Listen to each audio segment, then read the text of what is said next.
How's it going, everybody? This is Rick Del Santo. You're listening to Pro Wrestling Wire podcast, part of ProWrestlingWire.net, Helix Rock Radio, AIWF Network, Apple, Spotify, YouTube, and wherever you find your podcast. Got a very special guest this week who's got a tremendous year of 2024, especially the last few weeks has become ever so important. And of course, another special announcement coming for 2025. We have Bull Dredd with us again. Hey, Goomba. It's not like we don't talk every day, pretty much. This is true. This is true. I mean, we do these podcasts, and it's like, hey, what do you want to talk about? I'm like, let's just wing it because, next thing you know, 50 minutes just goes by, and, Well, I have no notes prepared. I mean, I have mentally notes prepared of things that I'd, wanted to talk about because you did have an extraordinary 2024, and, without any trash talking or shit talking or drama talking, I think that we can have a pretty damn good conversation today. Oh, yeah. I mean, the best thing about being where I am now in my life and in my career is, I think I said it to somebody today, maybe rewind 10 to 15 years ago, I was that person posting crap on fucking social media or making believe talking like I knew more than what I was. But, fast forward, going into my 24th year and 25 on the way, it's like I think I've earned that right now to say what needs to be said and say it the way it is, and I'm not involved in any drama, Yes. Or anything like that, or because I just don't care what goes on in other people's lives, careers, whatever. I just pay attention to what goes on in my life, my career, and I try to do it as best as I can because I wouldn't have had the year I'd have in 2024 if I cared about what everybody else was doing. Right. And like I said, I don't want to dive too deep into those subjects because it seems like there's a lot of drama always in the world of professional. Yeah. Wrestling. And it seems like in our particular area in the last month, there's kind of a lot in the last few weeks. And it's just, I try to ignore it as best as I can. I've had some conversations, but I don't post about it. I try not to. It's just, I don't want to get wrapped up in that. I'm here for the betterment of the wrestling world, Pro Wrestling Wire, and of course the guests that I bring on, such as yourself. And you've been in a awfully, this is, I think, now that you are the number one as far as appearances goes. You've appeared here more than anybody else, and whether it be for 20 minutes or whether it be an hour and a half or what have you. So you are the highest appeared guest, and we've always had a great conversation, I thought. Well, it's good. You should do like an end of year awards of like who's most. I still have a week left, Okay, yeah. So, but it's like it's not like we go into a podcast and we have nothing to talk about. It seems like every podcast, yeah, we talk about certain things, but there's so much. The conversation is so well rounded. It could go anywhere. Yeah, well, I mean, a lot of times, we might have particular subjects. But then we always, especially here, when you and we trail off into an old school conversation talking about Ric Flair versus Ricky Steamboat or something random like that. It's pretty funny because earlier I was just watching something came up on YouTube and it was a montage of videos of Luger and Flair. And, when they were going through their rivalry, it was promo for promo. I didn't watch the whole thing, but yeah. That's just stuff we grew up on, and and I kind of feel. I mean, maybe not a lot of people are going to agree. Maybe the new school people aren't going to agree, but I'm like, when a lot of us 20-year vets that have been around from the early 2000s are not around anymore, the feel of the business, especially in the area, is just not going to feel the same. And that's just because I look back, and I'm sure you do the same thing. The guys we grew up watching locally or on TV, once they're gone, it just loses the feel of the entertainment and the business and what we watch. It's a total different generation now. Yeah. I mean, there's a lot of guys we've grown up with watching TV. I mean, to me, I still love the world of professional wrestling. I love watching wrestling, but there's nobody out there that strikes me like, say, it's like a Steamboat or a Bret Hart or even a Hogan or what have you. Nobody that really grabs me on television that I'm really that far like Well, well, into. for Yeah, us, no. that's what I'm saying. Yeah, for us, no. But for a typical 8-year-old, they see it. They see it that way. Right. You know what I mean? I guess that's the evolution of the business. But at the same time, the business and everything is at their fingertips. When we had to wait till Saturdays, that Saturday, Monday, or even Saturday morning, yeah, Sunday morning, Saturday night, I mean, I could remember between, Friday night would end, would air NWA Power Hour, and then they would replay it Saturday morning. Then there was NWA Pro, and then there was WWF Superstars, and then there was wrestling challenge. yeah, Wrestling Challenge was on Sundays, but then there was Saturday night, and and then every now and again there'd be something random sprinkled in there, maybe the Herb Abrams UWF or something random like that. AWA on ESPN. Then we had AWA. I think it was Channel 11 in Waterbury for me. Yeah. Or then you had World Class. I think it was Channel 6 or it was 69, or maybe that was for NWA. Yeah, just I know they were on ESPN for a while. They were on ESPN as well. Yeah. yeah. I mean, just not the same. And like I just watched, Saturday night's main event for last week, and I'm like, to me, it just looked like either a regular pay per view, a regular Monday night without the talking. So I Uh, mean, it was basically from, the simulcast between Peacock and NBC.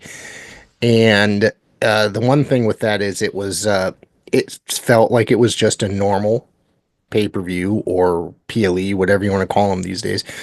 There was nothing very special about it. It's they brought some of the legends in, Greg Valentine, Coco, Tito, some others I can't remember off the top of my head. To try. Oh, Jesse obviously came in, did the introduction and commentary for the main event, and it didn't seem really. I think it fell flat personally. yeah, well, there's no. It's flat to us Yeah, because we've it's been watching wrestling for 40 years. Yeah, yeah.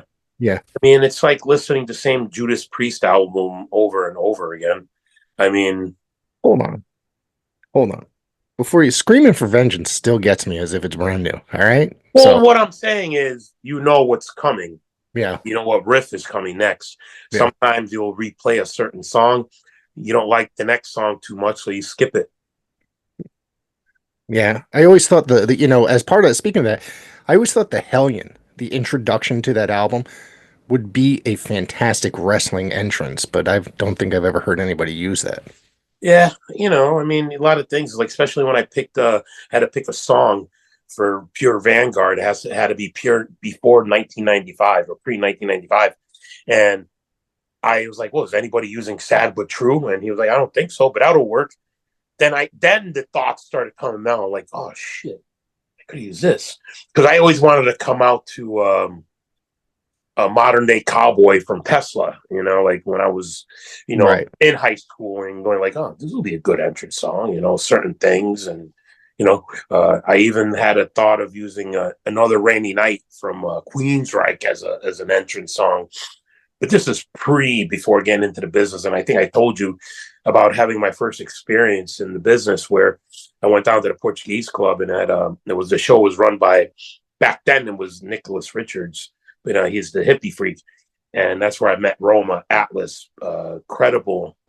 I met him beforehand, but and I was supposed to be there. It was like, oh, I'll get you in a battle royal, but I wasn't trained, so that's where I met like DeVito and a lot of the other guys. But yeah, no, see, we're getting off track here, but that's what I'm saying. You didn't I feel savage the Battle Royal, did you?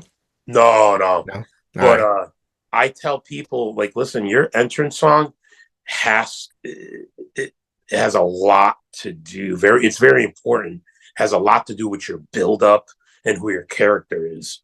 I mean, I personally don't like rap, for in wrestling, but it works for certain people. So one of the things there at Pure Vanguard is that Doc Warren is the promoter, Yeah, and he is what you just told me. He wants to make it and he's been a guest on the program before, probably months ago.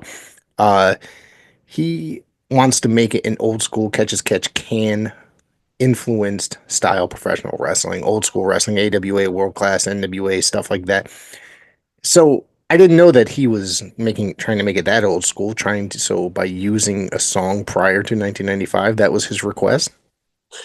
That's what was said to me when I was talking to the Jeter, and he was like, "Hey, I don't know if they told you, but they want you to use something old school, like pre 1995." And I think they might even want to go even earlier than that. But and that's the first song that came to mind because "Sad but True" is a good entrance song.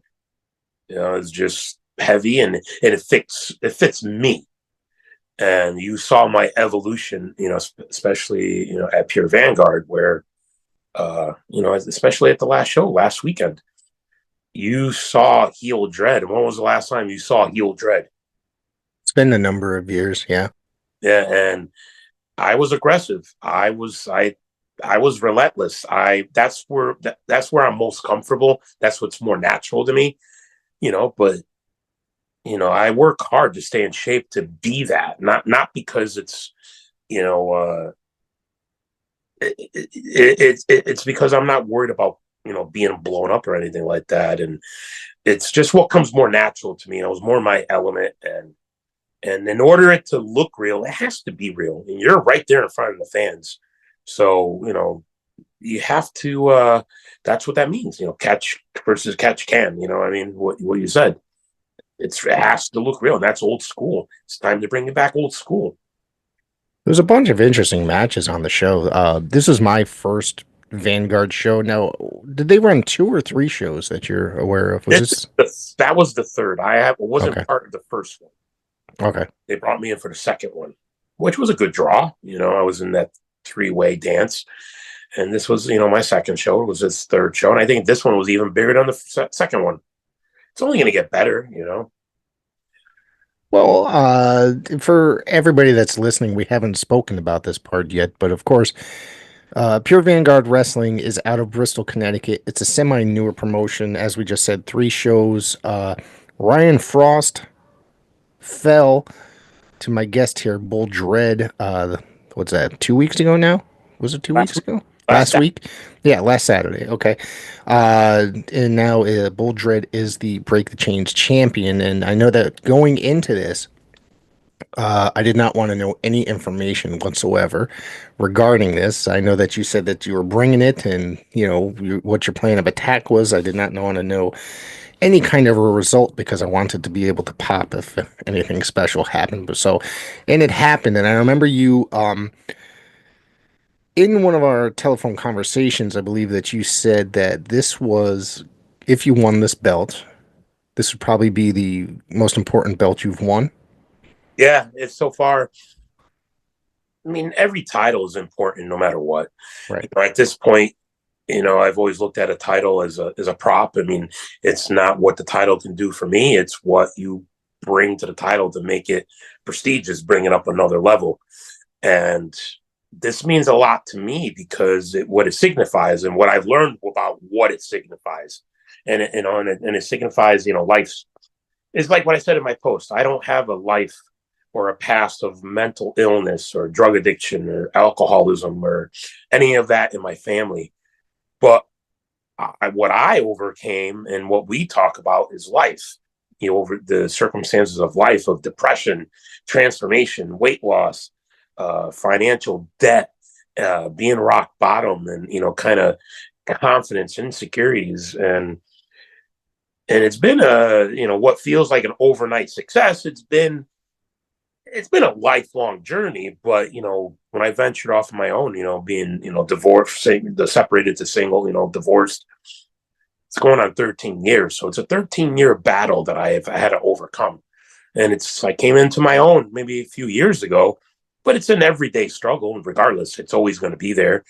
You learn how to deal with something differently than where 10 years ago, where not as yourself, you could probably be stuck in your head over things.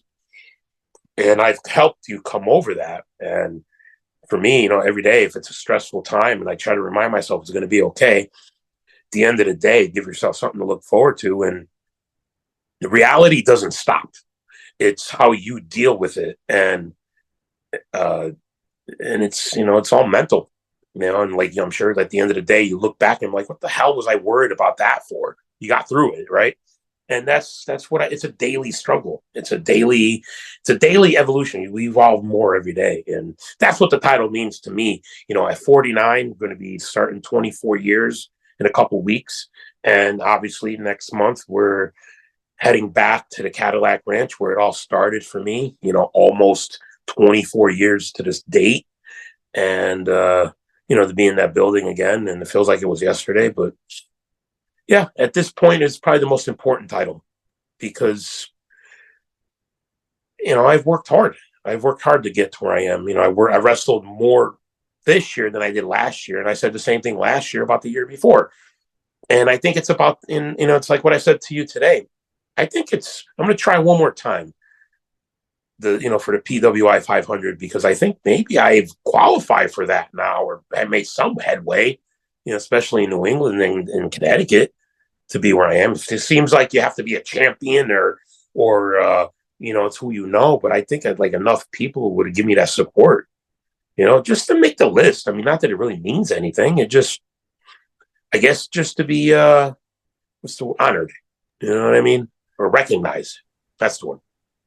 Forever immortalized, in being in that list. And, that's a list that comes out once a year. It's a very prestigious list. I feel it's very important. Did I ever tell you that the guy that created the PWI 500 has been on this show?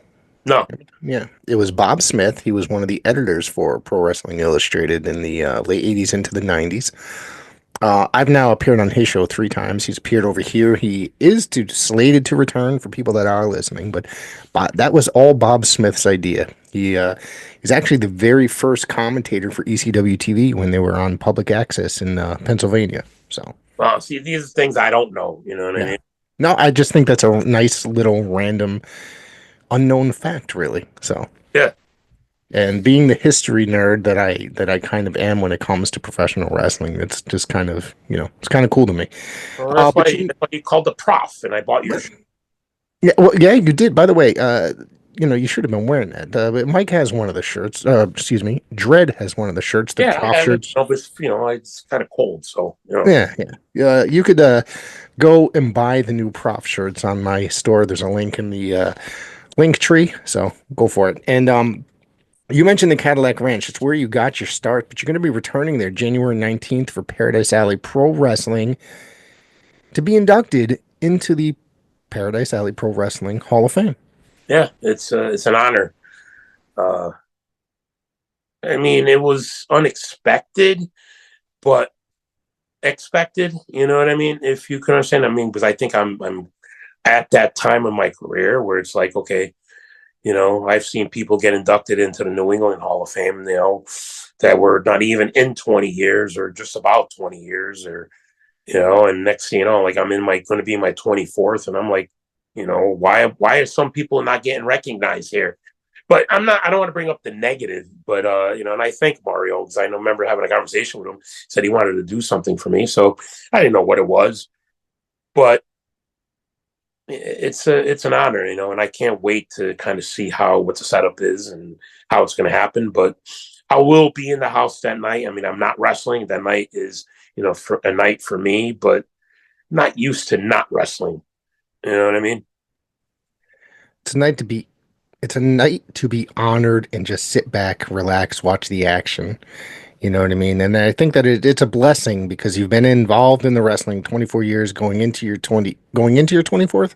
Yeah. Yeah, The road to 25 starts. yeah. You claim that or you've been hinting for the last at least as many times as you've been on this program that you were going to retire at 25 years, and I think that you've been kind of hinting at not following through with that. How's that feeling? Uh, I've, I think as long as I could stay healthy, but ask me next year at this time when we're doing the podcast again. We're going to be talking about your next appearance when you're here at this time of year. Yeah, let's hit the date. You know what I mean? Look at the calendar.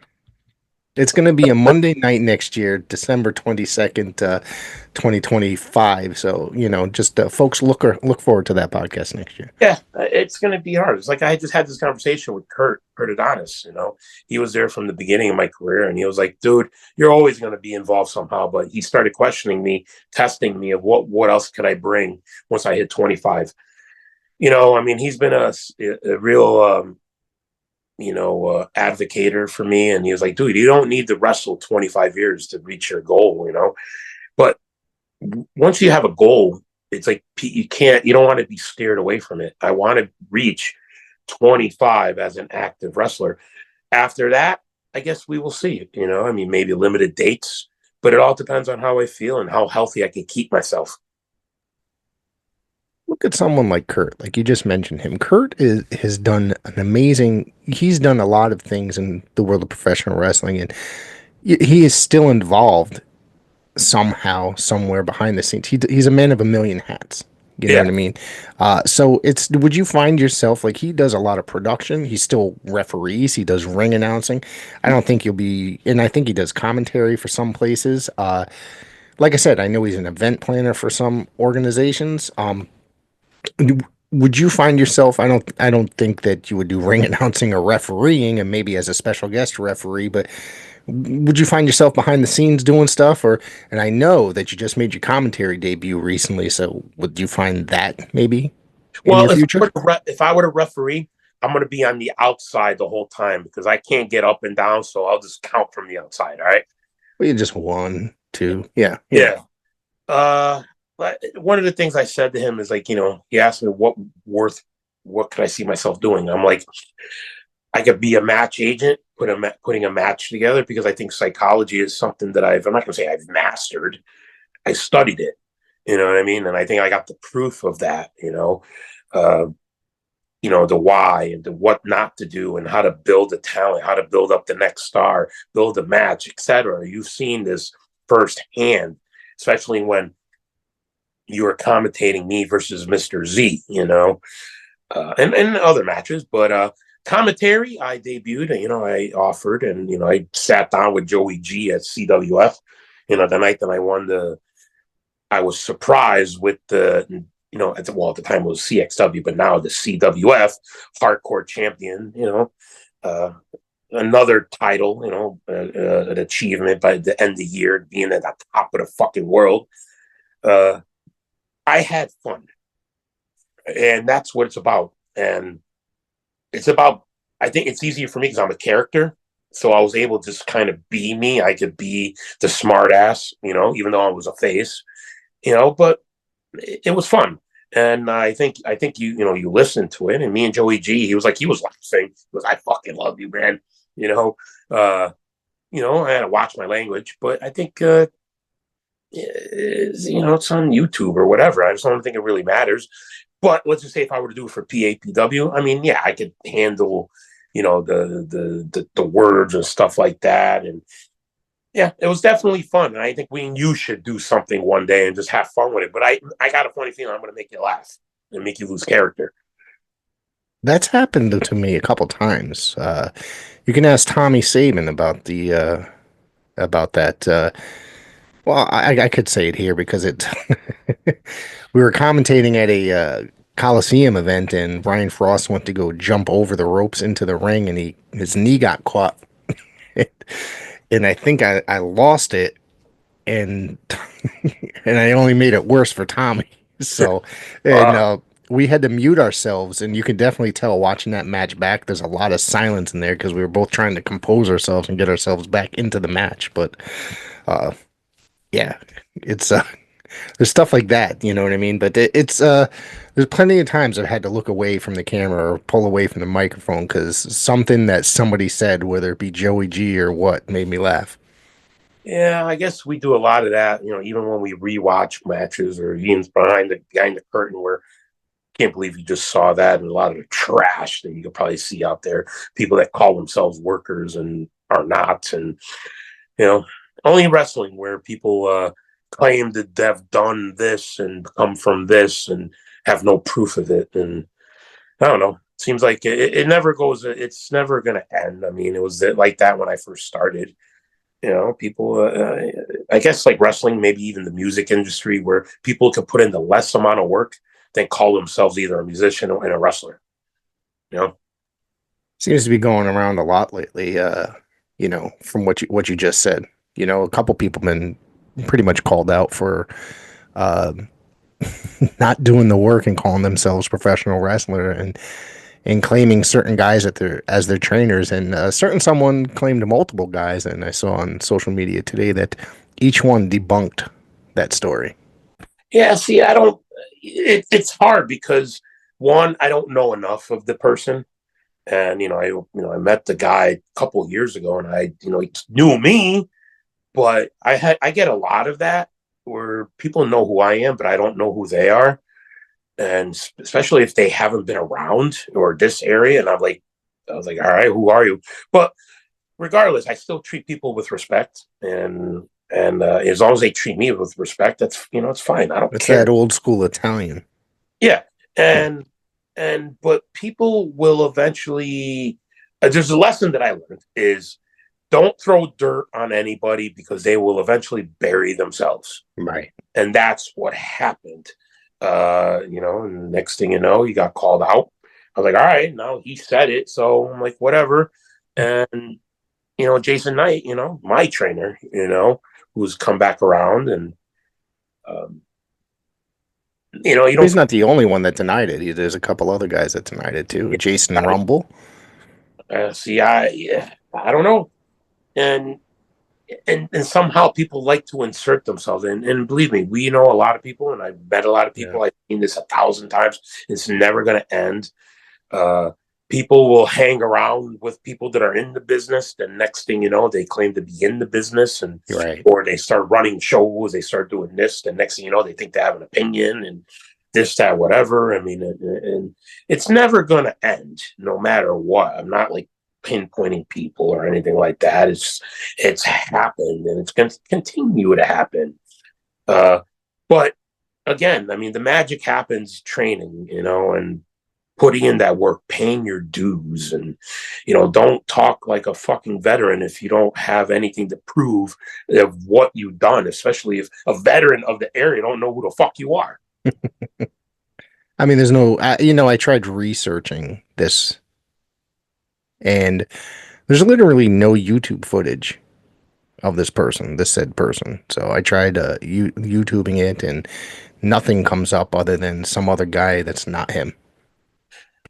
I don't know. Like I said, I don't know enough of the person. I just know how he's treated me, and about the few times that I've been with him.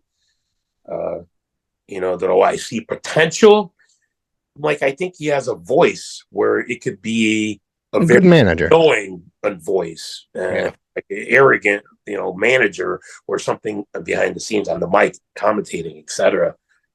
Uh, I mean, I don't know. I mean, it's not going to be the first. I mean, you're not going to grab a kid playing street ball and put him on a team, in a major league baseball. Yes. And the same thing with a promoter. You're not going to grab someone from the or a football or a fan from the stands and put them in charge of a company or a fan at a football game. You're going to make them in charge of a coach of a team. You got to have humble beginnings somewhere and a track record of that. Yeah. Yeah. Talk about we touched upon it in CWF or at the time CXW in April. They're returning and they changed the name to the Connecticut Wrestling Federation. You are the current, actually the first hardcore champion there. Yeah, it's an honor. I'm gonna hold it and bring whatever prestige I can to it and bring it to another level. The same as the Break the Chains title, the same as I've done with the PAPW Intercontinental title, which is now they've dropped it. Now it's become the AIWF, right? The AIWF International belt was that, and then now Yeah. the Paradise Alley has the AIWF. Uh, what the belt is that? The Atlantic Championship, Okay. currently held by Bloodsaw. Right. Yeah. I don't know. I think I think it's me and Nate Nastic one more time. Third time's the charm. I'm just gonna beat his ass again. I mean, he might deserve it, really, right? What, the ass beating? Yeah. Yeah, He's a young kid. he's a young kid. He could take it. Yeah. Yeah. So, what else you got going on there? Well, at home or No, not at home in wrestling or in well, what's life. coming up is other than Yeah. the Hall of Fame, January 19th. We're back at Vanguard, which is what, February 8th. February 8th. If you don't mind me inserting just a little bit something here, I am making my Pure Vanguard debut as the play-by-play announcer. I just got the information yesterday. And that's awesome. I think you would fit in great. And yeah, I mean, new Yeah. face, new talent. One of the things I'm looking forward to the most, and I love commentating your matches, is working with you again. And of course, Alan Compass I like working with. He really loves having me do commentary over his matches, so he's pretty damn excited from the conversation we had yesterday as well. Yeah, I mean, commentate. Like I said, I've said this, from the depths of my heart, how honored and privileged I am. I mean, because especially not that I'm not, I didn't enjoy everybody else throughout my career that's been commentating on, from Jerry Strauss, and which is Rob Echoes' brother, from NEW, and everybody throughout my career that's commentated. You guys are the voice of my career, and it means a lot more to me now because I don't know what next year will bring. You know what I mean? You and even Alex Rojas, you got Andrew, you know, Big Daddy, Tommy. Did I miss Joey G? Who else am I miss? The Enforcer. You know what I mean? Is there anybody else I missed? Maybe like Sean Jacobs. If there's somebody else. I mean, out there that then you got Matt DeCourt and GK Durant. You guys are the voice of my career right now, and I appreciate that. You guys make me want to keep going because I look forward to that, and it's like you make us look like larger than life, and I'm just a short, fat Italian kid that wanted to be a wrestler. I'm tattooed and bearded. Kids look at me as I'm a superstar, and I'm quick to remind people I'm just an Italian kid that wanted to be a wrestler. You've gotten quite a bit of young fans recently, and we got to meet them at Vanguard, and uh, after your match against Ryan Frost, you were signing pieces of the door that you put him through, or he put Yeah, you through, right? yeah, he put me through, but Yeah. it's not the first door I've been through or table. You know what I mean? I've signed chairs, I've signed, a lot of things. And, I mean, my signature ain't worth anything, but it's the memory that's worth more. I've made a lot more memories, friends, and fans in this business than I have money. I have right here behind me. You're not going to be able to see it in this view because my background is blurred out, but hanging up behind me, I have a turnbuckle with the Paradise Alley Pro Wrestling roster from Jesus 5 years ago, and you're the first person that signed it. It's a turnbuckle. I bought a blank turnbuckle and I said, I'm bringing this. I want you to sign it. So you were the first one. You are the person that I had in mind when I got this to sign it. And then I ended up getting probably like 30 other guys to sign it on top Why of you it. never told me that? What? You never told me that. You don't remember signing this? No, no, no. You didn't tell me. You had me in mind first. I had it, and I was like, I want to get you to sign it. And I mean, this is like, does it go back to when you fucking saw me come out when I debuted for KPW? no, no. It Oh, was probably a year or so after that. I think they were still running shows in the annex and at the school, maybe. yeah. Well, look where we are now. Yeah. I mean, it was a weird time because it was pre-pandemic and post-pandemic, and I think during the pandemic, that's when you and I, got closer and became better friends over Yeah, the time. So like over the last 5 years, yeah. Was it the last show at the Annex where? No, it wasn't that show. The last show at the Annex was the Bob Backlund was there, I think. yeah. I was gonna say what Did it start the night that when Jamie came up to the railing and I kissed him on his head? Was it That was that? probably the show before that, or Oh, the show before that. It was in that group of shows, probably like within 3 or 4 shows. Yeah. yeah, that was yeah. Okay, that one was before the that 6 man. Okay, I think I Yeah. remember. And that's the video, we both share it yearly. And it kind of, that moment, I remember talking to you outside, and that moment really kind of meant a lot to me that you went right up to him, and it just meant a lot to me that you took that time, that brief second right there, kissed him on the forehead, right? And he was up there. And, my kid, 9 years old now, still knows who you are and likes you a whole lot. Yeah, well, I try to, especially when we're together and he's not acting right, and I'll kind of, the father in me is like, listen to your father. You You might want, get that old Italian ass whooping. yeah, I've had That's my, a joke, everybody. Just, I've had my share. I was just recently talking to somebody about this. I got the spoon from my mom and the belt from my dad. yeah, the wooden spoon, right? I remember at one point I was just kind of oblivious to them. My mom hit me with one and it just like broke in half. So it just like, it didn't work anymore. Well, I used to get the slipper too. They call it a latzok if you look it up. I mean, it means witch, but it's the wood, the heel, the shoe with the hard bottom and the freaking open toe. And my mom's hardcore. That's where it came from. That got you into the hardcore, right? Yeah. Yeah, Yeah. So what else, man? What have you been up to otherwise? Have you been watching any wrestling going on? I was just watching about a half hour ago before we went on uh, Adam Cole and MJF confrontation promo. That's what I enjoy more than actual wrestling. Sometimes I'll watch like videos and whatever comes up on YouTube, or if like a highlight from a match comes up, they don't show the whole match. If it's an AEW or a highlight from Raw or SmackDown, I'll watch that. I can't sit there and watch a lot of today's product. That's why it's weird for me to go to a show and sit there and watch wrestling, because I'm like, because I'm still active and I'm like, oh, and I'm critiquing and this and that. But I like promos. I like storytelling and the build up, and I like to kind of do that myself. If it's a promo, if I do it myself or in the ring, and that's what's missing.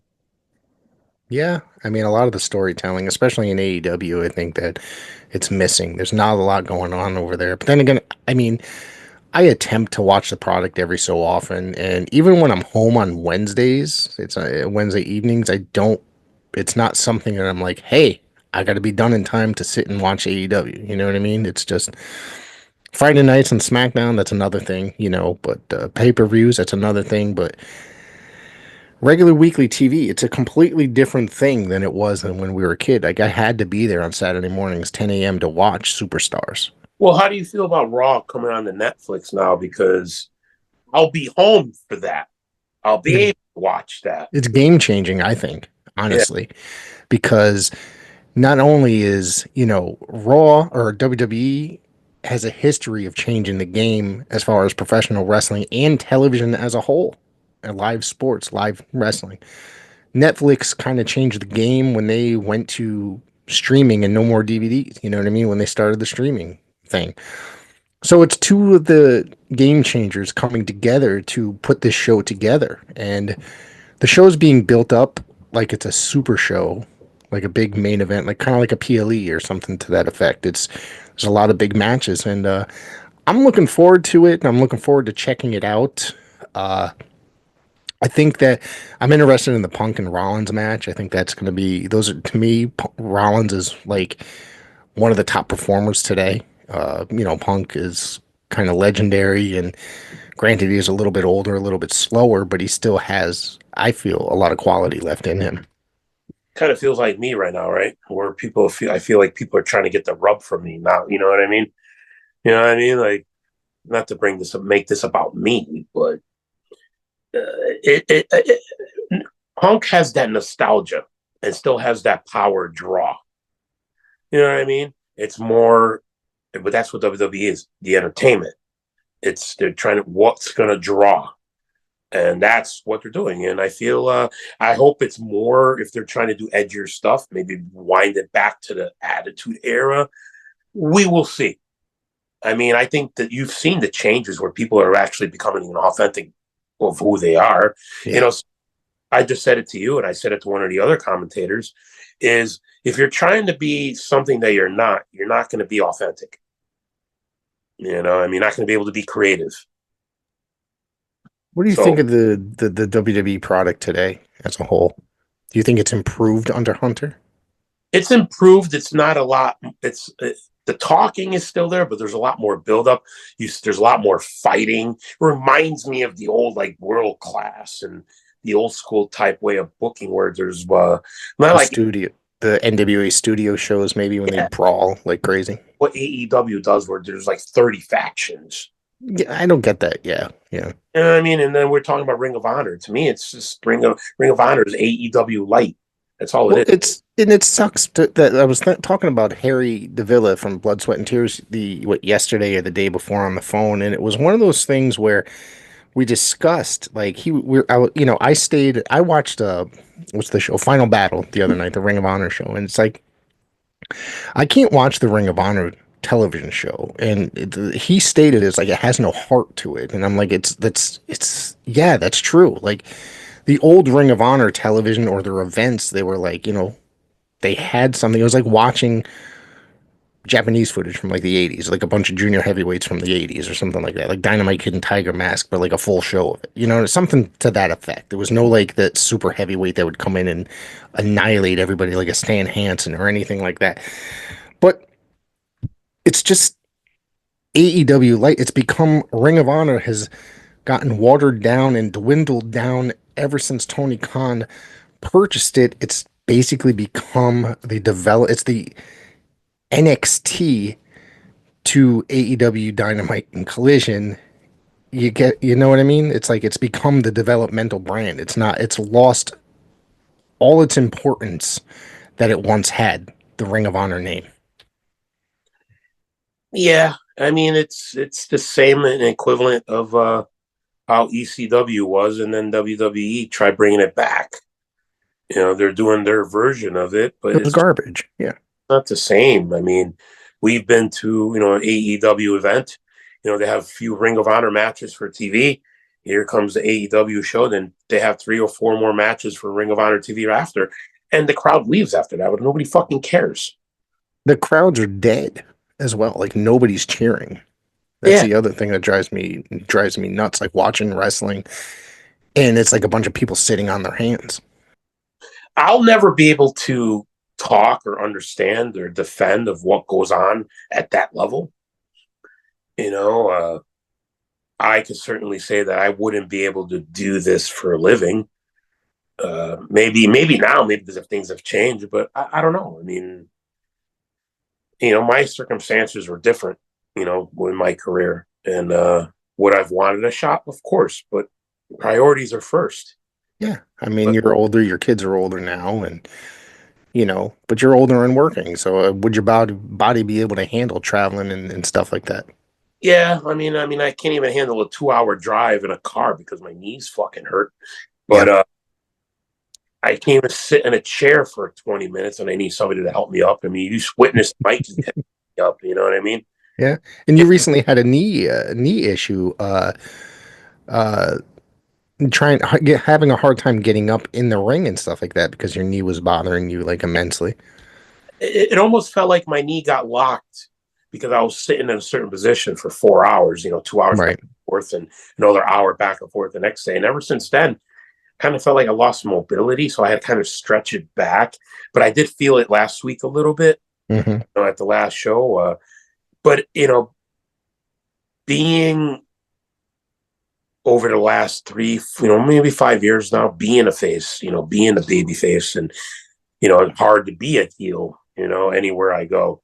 Uh, Unless depending on how I'm booked or what story I'm telling, and it's harder for me to move around as a baby face because I'm always selling, I'm down, I'm always getting up and shit, and it's become harder. And if you noticed, like I always kind of have to push up, I have to hold a rope, something to help me up. Depending on how I move, I can swing my leg over and I can get up. It's gotten better, but that's constant like work, stretching, cardio, and like today I did an hour on the treadmill, just walking, speed walking, and I definitely feel it, but I'll feel better in the morning, especially being on my feet, during 11 hours a day at work, and I still go to the gym and do my cardio and et cetera. You get through the pain. I'd rather deal with the pain later and get the work in, but being a heel like last week, even though it's a little easier, it's more my element, I can save myself, save my body, save my movements. And like you said, you saw it firsthand. I was beating Frost's ass. And that's heel dread. It's me amped up. And there wasn't I mean, can you say, other than the match was a little slow paced, there was not a dull moment when I'm there. I don't think that it was a dull moment. It was a little slow paced. Well, that's what I'm saying, like there's never a dull moment Right. with me. No, I mean, like I said, over time, you've become one of my, I've known your career probably almost since the beginning. And I've gotten, every time I get the opportunity to work with you, I take it as an honor to do that. And I think that you've only gotten better over the years. Well, I And appreciate. it's something that I look forward to. I wouldn't say there's a dull moment, no, because I think that some of these young cats that you're working with are keeping you young. What about You know, Frank Z? Like you told our story about how that was a last minute thing, and I didn't even know you were there, but I love the fact that you were there because I know yeah. how fun you have when you're calling, a match for me. And Well, think of that match compared to last week. I let mean, me tell the backstory about how I got involved on that show. It's the show was slated to start at 7 p.m. At 6:15, I got a text from both Kevin and Big Daddy. Hey, are you on your way? We need you in the booth. And I'm like, oh, I had no clue. Nobody said anything. I immediately grabbed that shirt off my hanger and just jumped in the car. I made it there with 10 minutes to spare, went to the bathroom and ended up in the booth. I had no time to go over notes or anything. Your match was a hardcore match with Mr. Z, the Nightmare, and this was his first hardcore match, I believe. And I got to tell you that the both of you guys killed it. You went all over ringside. There was I don't know. It was a very interesting matchup. There was lots of weapons involved: the kendo stick, the garbage pail, the what else was there? barbed Was wire. there a barbed wire? The table, right? Yeah, Yeah, the chairs, and it was very enjoyable. It's up on YouTube for folks that you can go check out Paradise Alley Pro Wrestling's YouTube, Mania in Paradise. And the fact that I got to call that match between a guy that's up and coming and Frank, Mr. Z, and a friend and legend that is Bull Dredd, I was completely honored because I think that Frank is a guy that has all the potential in the world to be a great character and to go very far and be maybe the next Bull Dredd in a way. yeah. He could very well be the next, hardcore nightmare. You know what I mean? Uh, looking back, I watched the match completely because I love the commentary. And like I said, I thanked you guys because it made the match even more enjoyable to watch, even though it was me. I'm watching myself. And, there's certain things where I have to pull them aside. There's certain things I want to critique them on. But I think that was his fifth match, and that was his biggest crowd. You know what I mean? And Well, there's what, almost 300 people in that building, probably. I put that match together and I kind of pinpointed these are the points, of I'm building you up. Hmm. I mean, it's not about the win or loss for me. It doesn't bring me, doesn't do anything to me. I'm already established. I move on to the next. You know, to you, it brings you up, get you ready for whoever storyline you're going to go into next. And like I said, it was about building him up, his character. Uh, he's only going to get better, Yeah. but I did my part. The rest is up to him. And I said that to somebody else in the past. The fans are there for you. The rest is up to you. Right. You have to keep them invested. You got to be passionate. You got to bring that intensity. What's more important, the sell or the spot? What gets you over? Yeah, I get you. It's the yeah, I get you. It's not the spot that's going to get you over. It's the sell and who's ever selling for you. That intensity, and that's what's missing. I think that's what people have gotten off track of. What Ring of Honor has kind of, It's you know, once again, and I'll say it again, I say it on the show all the time, less is more. yeah. I mean, I've been through that stage where try to do so many things, but as you mature, and I said this to Frank, Mr. Z, as you mature as a performer, you will learn there's certain things you don't need to do. You have to give them less, and build your character, save your breath for when it's important. I mean, like when you saw me last week, did you see me screaming and yelling at the fans? No, No, you got to save that. I showed my emotions with my movements, and you know, and even some lady front row. I don't know if you heard it.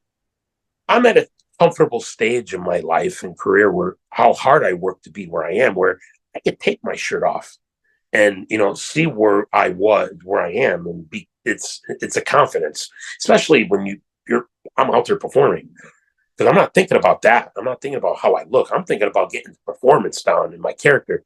A front lady in the front row looked at me and she goes, "No, no, put your shirt back on." I just stared at her, and the thoughts that were going through my head, where I could have said stuff, I just brushed and I just looked at her and I just continued with what I was doing. It's amazing how people can judge a book be, without reading the story. Because if I was a good guy, if it wasn't something she liked, if it was something she liked, she would have been applauding. But because it was somebody you didn't like, you got to draw them down. I mean, but not to get off the subject. I mean, you saw that in the match with me and Mr. Z, and it's about saving your breath. Words. You start yelling and this and that. It's cheap heat. I've done that, but you could show a lot more. You could get a lot more heat with not giving the fans what they want, but you could show with your intensity and certain movements or whatever. Doesn't always have to yell to get heat. Correct. Correct. Yes, and well, I wish the best to Mr. Z, and I think that, like I said, I think he's got a bright career, and Yeah, of course, Mike Bull Dredd has had a tremendous career. yeah. I mean, everybody that's up and coming from PAPW are coming into the business the right way. Even people with TOS. You know, Yeah. is that Well, if look at the instructors that are there. You have TOS, you have Alec, excuse me, Slick, and what Bobby Ocean, right over there. yeah, Yeah, and then Paradise Alley, it's Mario and Roma, and I believe Chris Battle's a coach there, and I think on occasion Holiday is over there. yeah. And then you got Jay Busta. Great. Yeah, no, Team 3D, yeah, Yeah. yep, There's a lot of great places to go. I mean, I'll tell people like these are the three. I'll tell them like if I would you'll learn one aspect here, you'll learn one aspect there. You're gonna learn three different ways. Of the same. It's like having directions, three different type of directions, but it's always going to have the same destination. And, right, PAPW has become my home, and I'm honored to kind to be where I am. 5 years have gone by that fast. You know, yeah, here last year saying to you, I mean, wow. Next year is going to be 24 years. I mean, let's get through this year. yeah. Yeah, I hope to do more work there in the coming year. In 2025, I know they have I don't know if there's any word whether the show is going to be broadcast or not. And if it is, I'd really like to be a part of it. That's on them. That's up to them though. So, but the answer is yes if that's what they decide, because it's a Sunday afternoon. 2 o'clock is the Hall of Fame. 3 o'clock is the show. I urge everybody to get out there because it's going to be a big one. There's a lot of great matches already announced. You can go to the Paradise Alley Pro Wrestling Facebook page to see those announcements and their Instagram.